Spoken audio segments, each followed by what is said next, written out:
Hello everyone and welcome back to the channel.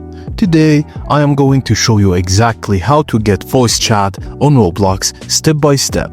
If you found this guide helpful, please don't forget to subscribe and drop a like on this video, it will help a lot. First thing you need to do is to open up the Roblox app or head to the Roblox website on your PC or mobile device. This works on both.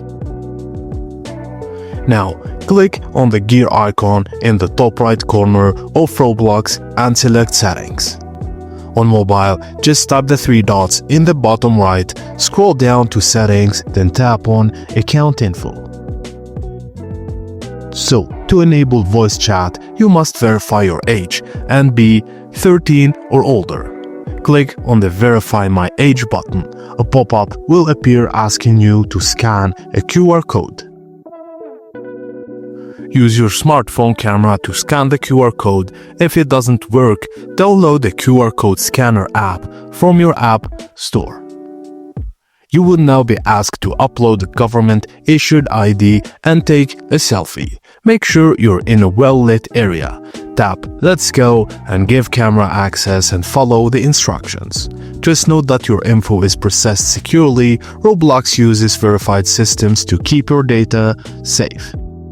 Once you're done, it should say your age is now verified, and that's it. Now head back to Settings, then go to the Privacy tab. You might need to refresh the page and scroll down to the section called Beta Features. Here, you'll see the option to enable voice chat. Toggle it on, agree to the terms, and hit Enable. Now all you have to do is jump into a Roblox game that supports voice chat, and you should see a microphone icon above your avatar. And that's it, you now have voice chat enabled on Roblox. If this helped you out, make sure to like, subscribe and drop a comment if you have any questions.